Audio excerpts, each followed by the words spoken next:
Your father bought a house on one salary. You can't on two. Same country, different math. And the math was rigged before you got here. Not by any one person, not by any one government, by builders, banks, policymakers, global markets, none of whom were thinking about you when they made them. Millions of people already know something feels broken. The question is no longer whether the middle class is falling behind. The question is, what do you do about it? To answer that, you first have to understand what actually broke. These are the three fractures that came up the most in the last reel. Let me start with population. India's population grew from about 84 crore in 1991 to over 145 crore today. But urban population grew much faster. A 145% jump in cities. Land didn't grow. The story isn't just that India didn't build. India did build a lot. The problem is what got built. Affordable housing supply in major metros has collapsed. According to Prop Equity data, homes under 1 crore rupees dropped 36% nationally between 2022 and 2024. Mumbai's affordable supply fell 60%. Hyderabad's fell 69%. Delhi-NCR fell 45%. Developers chased the luxury margins. The segment where most middle-class buyers compete got starved. And then there's the building rules problem. Something called floor space index, the rule that decides how tall buildings can go. Mumbai's base FSI sits around 1.33 to 1.5. New York and Tokyo allow up to 10 or 15. Indian metros allow 1/10 the vertical construction of comparable global cities. Why? Because raising the FSI would crash existing property values. Every flat owner, every developer's land bank, every politician with real estate holdings, all of them have a quiet stake in keeping the FSI low. The rule was written, the supply was strangled, the prices climbed, by design. The price of the apartment you can't afford was not set by your salary. It was set by a system of decisions made over decades, none of them about you. Now, lifestyle. One of the comments said, "Dad didn't have iPhone, Swiggy, or OTT. That's why we're broke." Discretionary spending in middle-class households is genuinely higher today. Food delivery, OTT, vacations. Roughly 15 to 20% of monthly income on things your father didn't have. That's real. But now, look at what you can't cut. Rent in cities like Bengaluru and Mumbai eats 30 to 35% of your salary. Your father's rent ate around 10.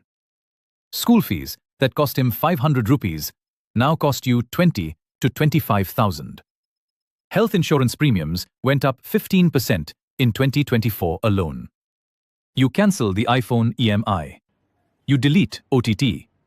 You stop ordering from Swiggy. You live exactly like your father did. You save 15 to 20%.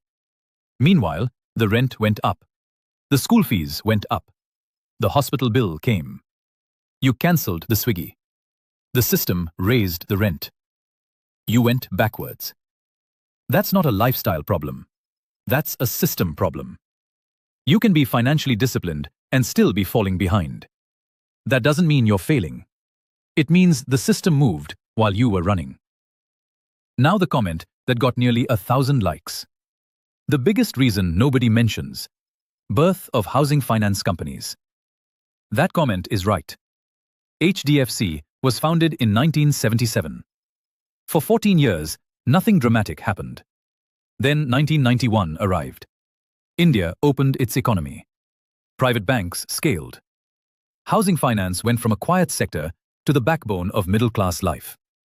Before housing finance scaled, the question was, can I save 50 lakh? After it scaled, it became, can I pay 40,000 rupees a month for 20 years?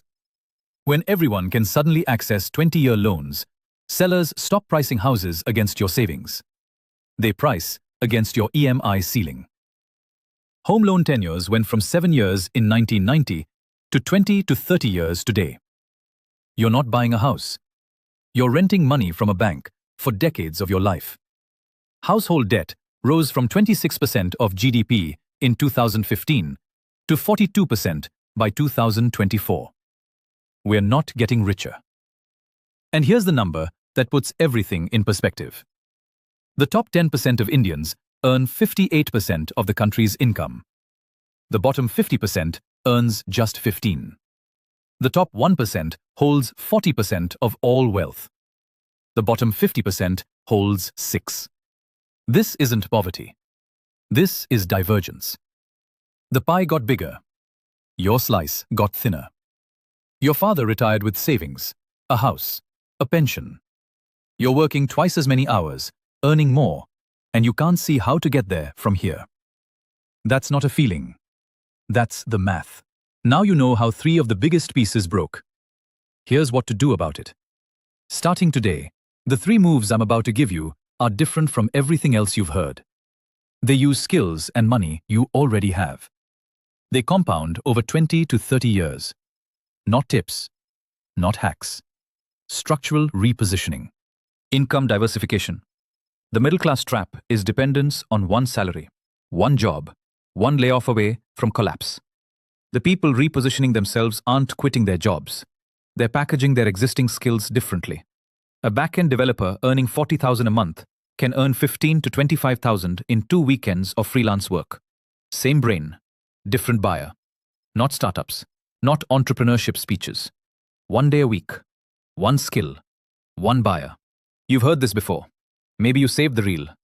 Did you start? Pick your skill. Find one person who needs it. Send one message. Move 2. Tax optimization for salaried employees. Most salaried Indians treat tax season like a fire drill. March arrives. Scramble. Submit. Pay. Done. The salaried middle class overpays by 50,000 to 1.5 lakh a year. Not because the law is hidden, because nobody bothered to read it.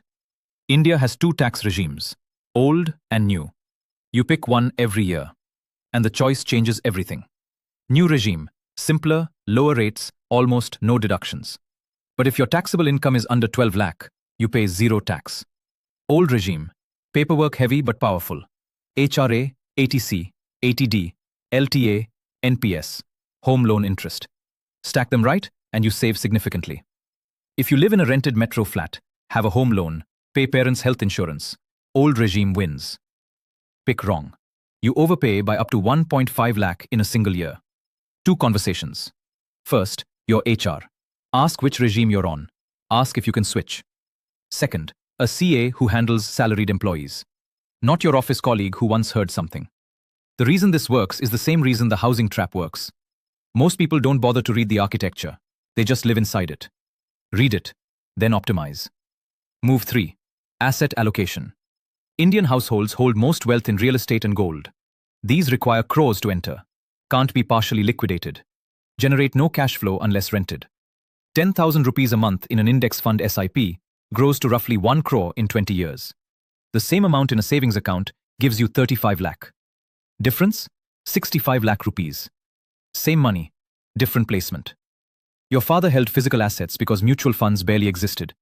You have options he never had. SIPs, index funds, REITs. The tools exist. Most people just haven't repositioned. These 3 moves work for individuals. They don't fix the system.